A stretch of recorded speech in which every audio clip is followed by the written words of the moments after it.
모든 것 위에 감사를 더하라 라는 제목으로 말씀을 전하기를 원합니다. 한번 따라해 보세요. 모든 것 위에 감사를 더하라. 모든 것 위에 감사를 더하라. 사람이 절대로 감출 수 없는 것이 있다고 해요. 뭐예요? 사랑과 가난과 무식이라고 합니다. 사랑에 빠진 사람은 그 마음의 생각과 행동을 감출 수가 없어요. 축구와 사랑에 빠진 한 청년이 있었어요. 축구를 얼마나 좋아하는지 자기가 감독도 아닌데 날마다 전략을 짜요. 그리고 토론방에서 토론합니다. 선수의 일거수일투족을 다 알아요. 심지어 개인 사생활도 다 알아요. 그리고 원정 경기를 하면 말이죠, 월차를 내서 그 표를 사가지고 원정 경기 보러 가는 거예요. 서포터스 활동을 하고요. 비가 그렇게 오는데 자기가 응원하는 팀의 유니폼을 입고 자기가 축구 선수한테 막 소리를 질러가면서 관객석에서 막 뛰면서 응원을 해요. 얼마나 그 축구를 사랑하는지 집에 가보니까 벽에 축구 선수 사진, 유니폼, 엠블럼, 포스터 뭐 없는 게 없더라고요. 놀라운 거는 그 경기 가면 티켓 있잖아요. 그것까지 왜 모아놓는 거예요? 그걸 그렇게 옛날에 어렸을 때 제가 딱지 소중하게 모으듯이 그거를 다 모아놓는 거예요. 야, 얘가 진심으로 축구를 좋아하는 게 아니라 사랑하는구나 느껴지더라고요. 사랑하면 이렇게 행동이 바뀌어요. 취향이 바뀝니다. 관심사가 바뀌고요. 무엇보다도 우선순위가 바뀌어요. 하나님을 사랑하는 사람도 마찬가지입니다.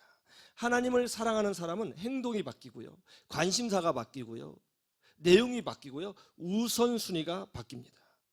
예수님의 십자가의 그 용서를 체험하고 나 같은 자를 안아주신 하나님의 그 은혜를 경험하고 그 사랑을 경험한 사람은요, 하나님의 사랑에 항복해서 하나님을 사랑할 수밖에 없어요.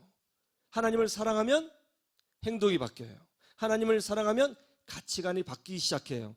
우선순위가 변해요. 그래서 예수 믿으면 변화가 일어나요. 교회 안에는 두 종류의 사람이 있다고 합니다. 하나님을 진심으로 사랑하는 사람과 그냥 종교로서 하나님을 믿으려는 사람이 있다는 거예요. 하나님을 사랑하는 사람이 하나님을 사랑하는 신앙이 참된 신앙인 줄로 믿습니다. 그래서 예수님은 요한복음 16장 27절에서 이는 너희가 나를 사랑하고 또 내가 하나님께로부터 온 줄을 믿었으므로 아버지께서 친히 너희를 사랑하시느니라 이렇게 말씀했어요. 사울왕은 하나님을 사랑하지 않았습니다. 단지 하나님의 능력이 필요했을 뿐이에요. 그러나 다윗은 진심으로 하나님을 사랑했어요. 다윗이 골리앗과 싸운 이유는 심자랑하기 위해서 싸운 게 아니었어요. 하나님을 사랑해서 싸운 거예요. 아브라함도 하나님을 사랑했습니다. 모세도 하나님을 사랑했습니다. 여호수아도 하나님을 사랑했습니다. 사도 바울도 하나님을 사랑했어요. 그래서 매를 맞아도 고난을 당해도 목숨을 걸고 선교했던 거예요. 참된 믿음의 사람들의 특징이 뭐냐? 하나님을 사랑해요. 그래서 그 사랑 때문에 삶의 변화가 일어나고 인격의 변화가 일어나고 가치관의 변화가 일어나는 거예요. 그래서 하나님을 사랑하는 사람들에게는 독특한 특징들이 있습니다. 그 특징들을 보면 이 사람이 하나님을 사랑하는지 안 사랑하는지 알게 됩니다. 그러면 그 특징들은 무엇일까요? 오늘 히스기야 왕은 하나님과 사랑에 빠진 사람이었습니다. 히스기야 왕을 통해서 그 특징들이 무엇인지를 보기를 원합니다. 역대하 29장 1절에서 5절을 보세요. 역대하 29장 1절에서 5절.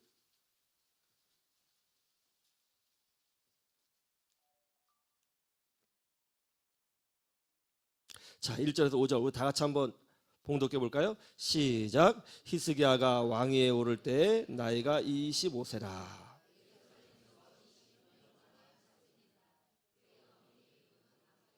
스가랴의 딸이더라. 히스기야가 그의 조상 다윗의 모든 행실과 같이 여호와 보시기에 정직하게 행하여 첫째 해 첫째 달에 여호와의 전 문들을 열고 수리하고 제사장들과 레위 사람들을 동쪽 광장에 모이고 그들에게 이르되 레위 사람들아 내 말을 들으라. 이제 너희는 성결하게 하고 또 너희 조상들의 하나님 여호와의 전을 성결하게 하여 그 더러운 것을 성소에서 없애라. 아멘. 히스기야 왕이 25세 때 왕으로 즉위했습니다. 왕이 되면 해야 할 일이 많이 있었을 거예요. 주변 나라에게 인사도 해야 하고 외교, 국방, 행정, 경제, 기타 등등 모든 일을 관장하고 또 그것을 주관해야 되기 때문에 해야 할 일이 많았을 거예요. 그런데 히스기야의 우선순위는 그것이 아니었습니다. 3절에 이렇게 되어 있죠. 보세요. 첫째 해 첫째 달에 여호와의 전 문들을 열고 수리하고, 즉 히스기야 왕이 된 첫째 해 첫째 달, 그때 히스기야 왕이 첫 번째로 한 것이 뭐냐면 성전을 올바로 세우는 일이었다고 합니다. 외교, 행정, 사법, 경제, 국방 등 많은 산적된 문제가 있었지만 히스기야 왕들에게는 그것이 우선순위가 아니었습니다. 히스기야 왕의 관심사는 우선순위는 성전이었습니다. 히스기야 왕의 선친인 아스 왕은 우상 숭배자였습니다. 그는 하나님을 미워했습니다. 그래서 하나님을 미워하는 행동을 보여주기 위하여 의도적으로 성전의 문을 폐쇄해버렸습니다. 그리고 성전 기구들을 가지고 나와서 그것을 다 부셔버렸습니다. 그리고 심지어 성전 안에 우상을 세워놨습니다. 하나님을 사랑한 히스기야 왕은 아버지가 하는 행동을 보면서 많이 슬퍼했던 것 같습니다. 히스기야는 왕이 되자마자 제일 첫 번째로 한 것이 뭐냐면 아버지가 막아놓았던 성전의 문을 열고 아버지가 세워놨던 성전 안에 우상을 꺼내버리고 성전을 새롭게 하고 성결케 하고 거룩하게 하고 성전을 회복하는 데 모든 에너지를 다 썼다는 거예요. 그리고 레위 사람들의 명예를 회복하고 성전을 성결케 하는데 최우선순위를 두었다는 것입니다. 하나님을 사랑하는 사람들은 성전을 사모합니다.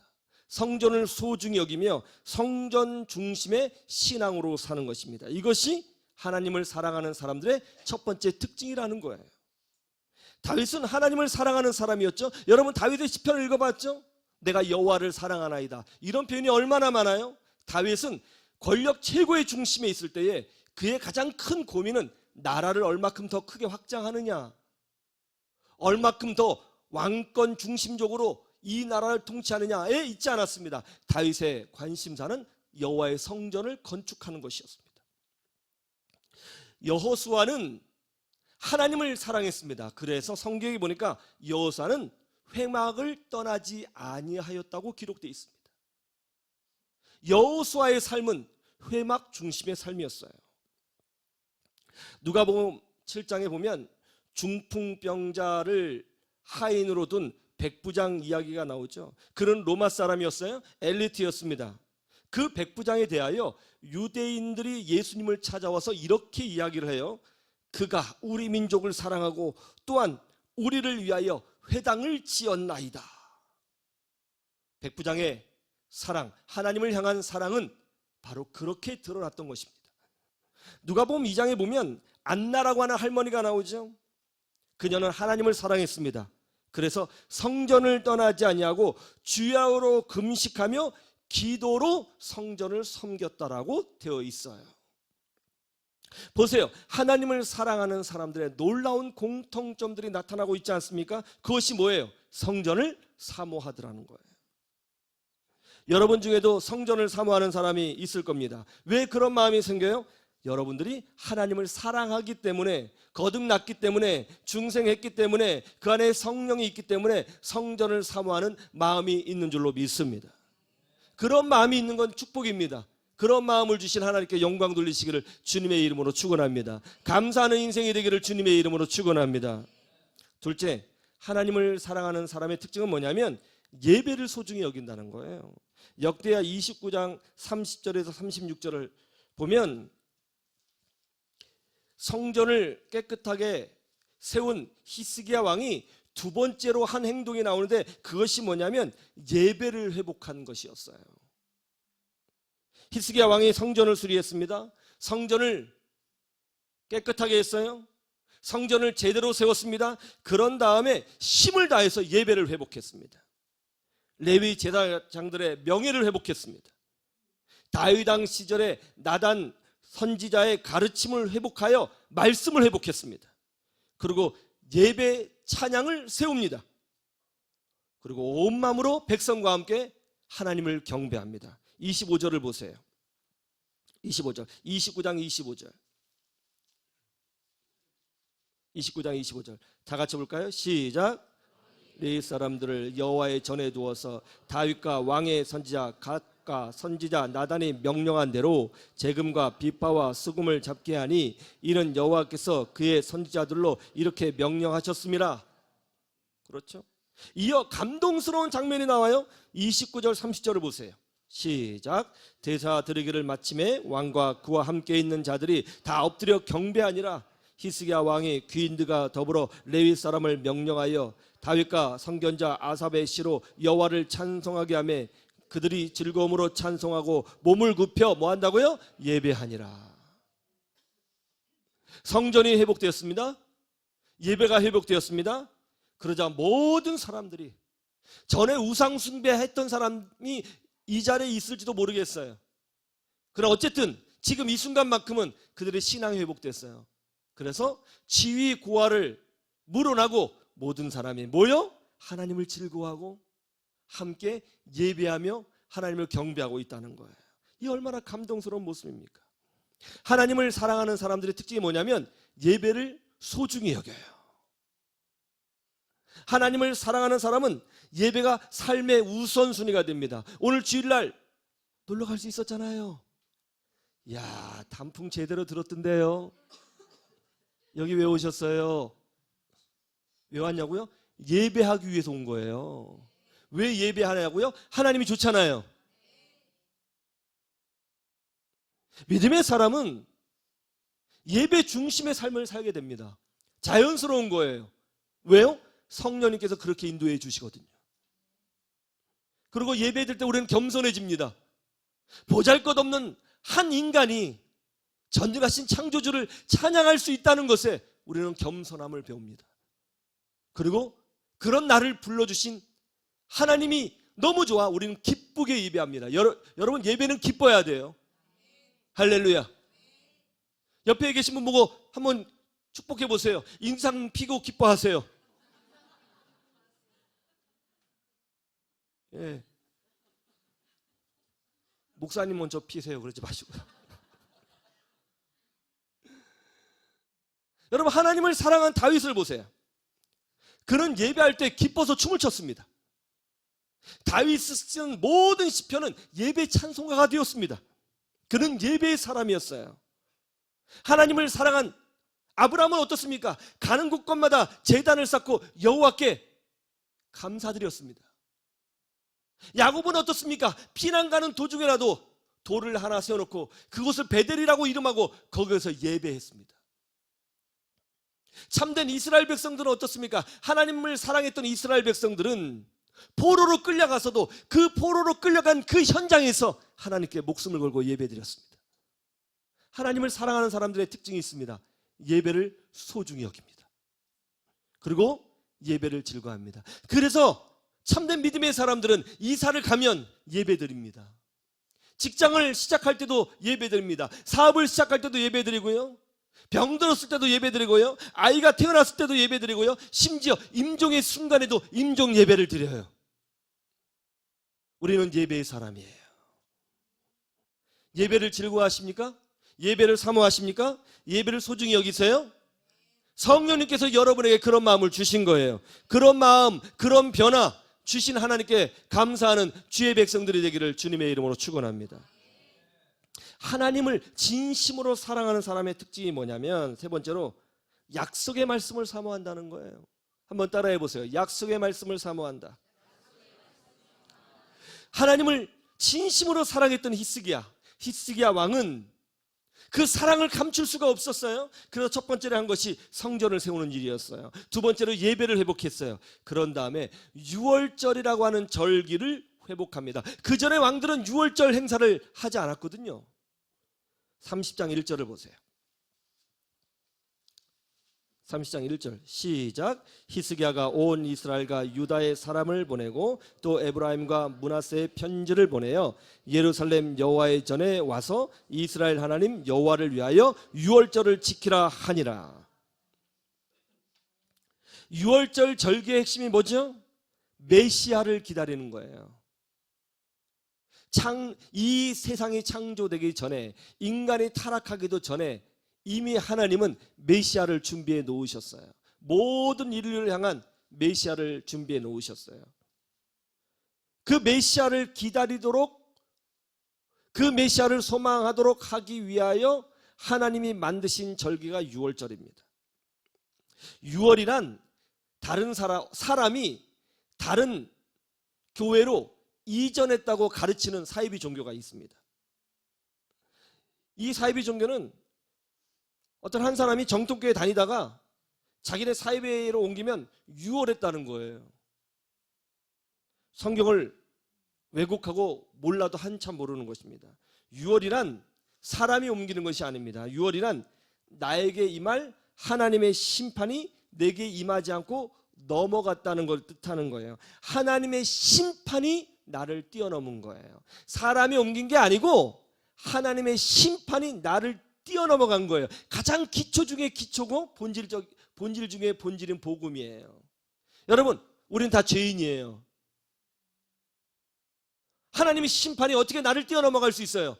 예수 그리스도를 믿을 때 하나님의 심판을 면하고 용서받고 구원받게 되는 줄로 믿습니다. 그래서 유월은 하나님의 심판이 뛰어넘어가는 건데, 하나님의 심판이 뛰어넘어가기 위해서는 한 분만 소망해야 된다는 거예요. 누구예요? 예수 그리스도예요. 그래서 유월절은 예수님을 가르치는 절기예요. 그리고 이스라엘 백성들은 하나님이 약속하신 그 예수님을 유월절을 지키면서 기다리는 거예요. 예수님 이전의 사람들은, 구약 사람들은 하나님 약속의 말씀대로 장차 오실 예수님을 믿고 구원받고, 예수님 이후에 우리들은 이미 오신 예수님을 보고 믿음으로 구원받는 거예요. 그래서 참된 믿음의 사람들, 하나님을 사랑하는 사람들은 유월절을 지키려고 노력했던 것입니다. 그 약속의 말씀을 붙잡고 그것으로 위로를 삼고 그것으로 하늘을 소망하며 기도할 수 있었던 거예요. 그래서 하나님을 사랑하는 사람들은 약속의 말씀을 귀히 여기고 사모해요. 사람이 떡으로만 사는 것이 아니라 하나님 입에서 나오는 말씀으로 사는 거예요. 믿음의 사람은 말씀을 사모해요. 말씀을 사모해요. 하나님을 사랑하는 사람은 말씀을 사랑해요. 넷째, 하나님을 사랑하는 사람은 모든 것 위에 감사를 더한다는 것입니다. 한번 따라해 보세요. 하나님을 사랑하는 사람은 모든 것 위에 감사를 더한다. 자, 오늘 본문 말씀이에요. 한번 30절을 보시죠. 자, 이런 행동을 한 다음에 히스기야가 이렇게 했어요. 30장 22절 한번 보시죠. 22절 시작. 히스기야는 여호와를 섬기는 일에 능숙한 모든 레위 사람들을 위로하였더라. 이와 같이 절기 7일 동안에 우리 무리가 먹으며 화목제를 드리고 그의 조상들의 하나님 여호와께 감사하였더라. 할렐루야.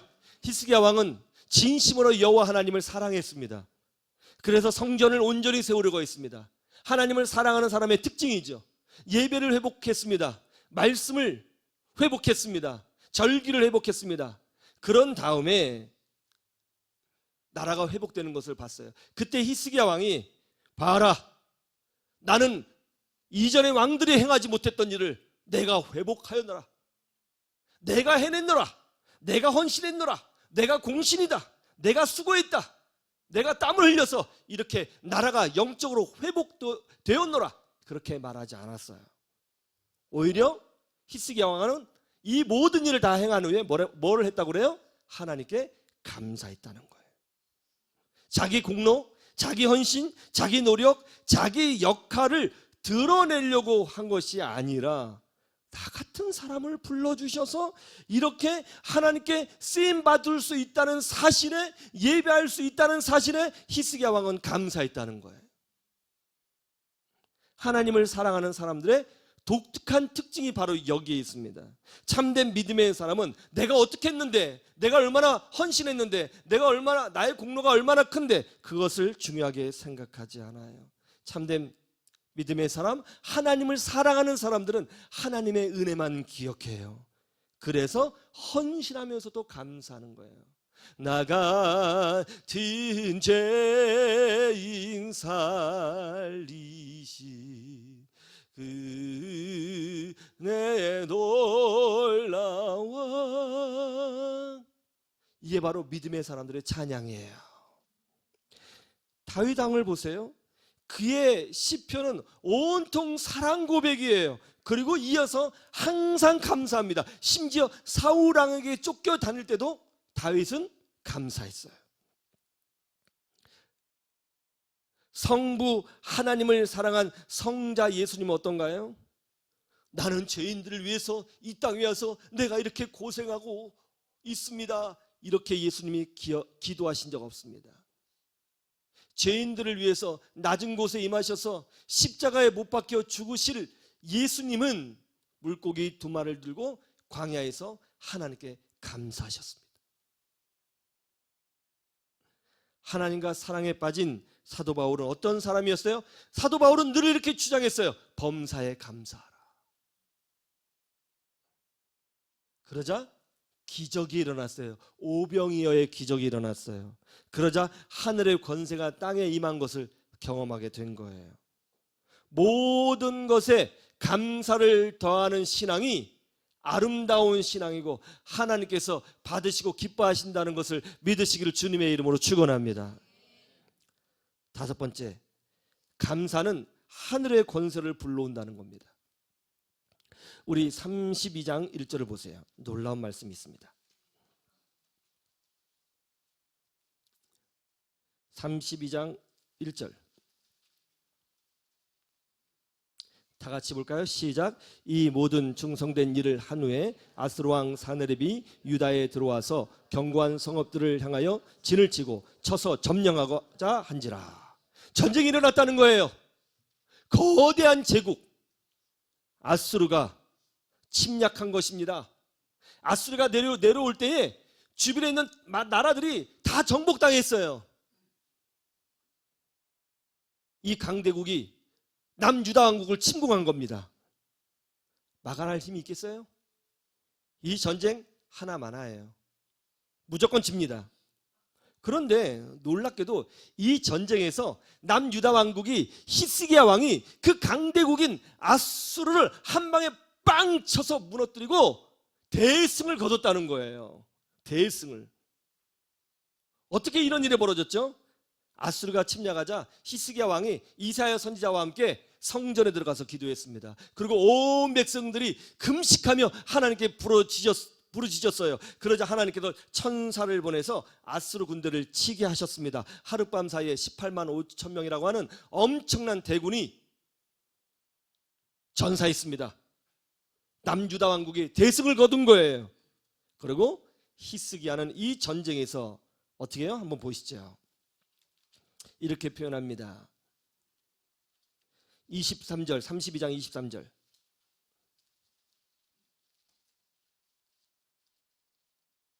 시작. 여러 사람이 예물을 가지고 예루살렘에 와서 여호와께 드리고 또 보물을 유다 왕 히스기야에게 드린지라. 이후부터 히스기야가 모든 나라의 눈에 존귀하게 되었더라. 이 큰 제국을 무너뜨린 히스기야 왕, 모든 나라 사람들 앞에서 존귀하게 여김을 받았다는 거예요. 이 승리의 기쁨, 이 승리의 축복을 32장 1절에서 23절에 기록하고 있는 거예요. 그런데 말이죠, 이 승리의 내용을 기록하기 전 그 서두에 아주 특별한 말씀이 있어요. 다시 31장 1절을 보세요. 그 서두가 어떻게 시작되고 있어요? 그 서두가 이 승리를 설명할 때 그 서두를 어떻게 설명하고 있어요? 이 모든 충성된 일을 한 후에, 이 모든 충성된 일을 한 후에, 이런 표현이 들어있다는 거예요. 이게 무슨 뜻일까요? 히스기 왕의 이 엄청난 승리, 이 엄청난 기적, 이것이 단지 기도만으로 된 것이 아니라는 거예요. 이 엄청난 승리, 엄청난 기적은 이 모든 충성된 일과 연결된 시리즈라는 거예요. 어떻게 중동에서 가장 약소국인 남유다가 세계 최강국 아수르를 한 방에 물리칠 수 있었는가? 하나님이 역사하셔서 그렇다. 그러면 왜 하나님께서 그렇게 놀랍게 역사해 주셨는가? 이 모든 충성된 일을 하나님께서 보셨기 때문이다. 이렇게 말씀하고 있는 거예요. 이 충성된 일이 뭐예요, 그러면요? 하나님을 사랑한 행동이에요. 하나님을 사랑해서 히스기야 왕이 보여준 행동이 뭡니까? 성전을 새롭게 했어요. 예배를 회복시켰어요. 유월절을 회복시키고 약속의 말씀을 회복시켰어요. 그리고 이 모든 것 위에 뭐를 더했어요? 감사를 더했어요. 바로 이런 충성된 일이 일어난 후에 위기가 다가오자 하나님이 그 충성된 일들을 기억해 주시고 기꺼이 역사의 중심에 간섭하셔서 대승리와 기적을 히스기야 왕에게 주셨다는 것이 오늘 역대기의 증언인 것입니다. 찰스 콜슨이라고 하는 사람이 있습니다. 그는 미국 닉슨 대통령의 보좌관을 지냈던 사람으로서 권력의 최정상에 섰던 사람이에요. 아주 냉정한 사람이었습니다. 그랬던 그가 워터게이트 사건으로 감옥에 갇히게 되었어요. 그때 감옥에 간 찰스 콜슨에게 복음을 전하고 싶어 했던 3명의 상원 의원이 있었습니다. 헤드 필터, 슈그, 퀴에라고 하는 상원 의원이었어요. 감옥에 들어간 찰스에게 예수님을 알려주고 싶었어요. 복음을 전하고 싶었어요. 그래서 감옥에 찾아가서 성경책도 넣어주고 신앙서적도 넣어줬어요. 그러나 찰스 콜슨은 단호히 거절했습니다. 그러자 이 3명은 그룹을 조직해서 날마다 감옥에 간 콜슨을 위해서 기도하기 시작했습니다. 그리고 그가 거절하든지 말든지 수시로 그에게 찾아가서 그리스도의 사랑을 전해주려고 했어요. 그러나 여전히 받아들이지 않았습니다. 그러던 어느 날 상원의원 3명 중에 한 명이었던 퀴에라는 상원의원의 마음에 기도 중에 이상한 감동이 찾아왔습니다. 콜슨 대신 내가 감옥에 대신 들어가주면 어떨까? 그것이야말로 그리스도의 사랑을 보여주는 최고의 방법이 아닐까? 라는 생각이 들었어요. 그래서 변호사 출신이었기 때문에 미국의 법조문을 다 살펴봤습니다. 그리고 판례를 다 살펴봤어요. 그랬더니 놀랍게도 미국 법안에 감옥에 있는 죄수를 위하여 다른 사람이 대신 복역할 수 있는 특별법이 있는 거예요. 그래서 퀴에는 법원에 찾아가서 본인이 찰스 콜슨을 대신해서 감옥에 가겠다고 신청했습니다. 그러나 거절됐어요. 여러 번 탄원했지만 거절됐습니다. 그는 낙심했습니다. 그런데 이 소식이 감옥에 있는 찰스 콜슨에게 전해졌어요. 그는 충격을 받았습니다. 그는 충격을 받았어요. 도무지 이해할 수가 없었습니다. 그리고 돌 같은 그의 마음이 녹기 시작했습니다. 그러면서 그는 자신도 이곳에서, 이 감옥에서 누군가를 위하여 사랑을 베풀고 싶다는 생각을 하게 되었습니다. 같은 감방에 있는 제수들을 향해서 어떤 사랑을 베풀어 줄까 고민하던 차에 그는 제수들이 제일 하기 싫어하는 일을 도맡아 하기로 결심합니다. 그것은 바로 빨래였습니다. 제수들은 그의 변화를 보고 처음에는 의심했습니다. 무슨 정치적인 의도가 있을 거라고 생각했습니다. 그러나 백악관 보좌관이었던 그가 묵묵히 겸손히 아무 티도 내지 아니하고 빨래를 하는 모습을 보면서 제수들도 감동을 받기 시작했습니다. 그러자 제수들 중에 크리스찬들이 있었는데 그 크리스찬이 콜슨에게 모였고 감옥에서 기도회가 시작되었습니다. 그때 그는 결심합니다. 출소하면 평생 제수들을 위해서 살겠노라고. 형을 마치고 나온 찰스 콜슨은 교도소 선교회를 조직해서 제수들에게 복음을 전하기 시작했습니다. 겸손히 묵묵히 아무런 대가 없이 조건 없이 하나님의 은혜를 구하면서 교도소에 있는 사람들을, 어려운 사람들을 섬겨주기 시작했습니다. 그는 종교계의 노벨상이라고 불리는 템플턴 상을 수상하기도 하였습니다. 최근 하나님의 부름을 받는 그 순간까지 그는 교도소 사람, 제수들을 돌보는 일을 하고 있었다고 합니다. 그가 자신의 인생을 회복하면서 이런 고백을 했습니다. 평생 집안에서 손가락 하나 까딱하지 않았던 내가 제수들을 사랑하면서 진정한 인생의 행복을 발견했다. 그리고 그는 이렇게 고백합니다. 그런 삶을 살 수 있었다는 것에 나는 하나님께 감사했다. 하나님을 사랑하는 사람들은 막을 수 없는 특별한 특징들이 있습니다. 히스기야 왕은 하나님을 사랑했습니다. 그러자 성전을 세우고 예배를 회복했고 유월절을 회복했습니다. 그리고 이 모든 것 위에 감사를 더했습니다. 그러자 엄청난 미래의 재앙을 막아주시는 하나님의 축복을 경험하게 된 것입니다. 모든 것 위에 감사를 더하시는 믿음의 사람들이 되시기를 주님의 이름으로 축원합니다. 그래서 하나님을 사랑했던 히스기야 왕이 경험한 하나님의 도우심, 하나님의 지켜주심, 하나님의 축복을 경험하는 복된 인생 되기를 주님의 이름으로 축원합니다. 축원합니다.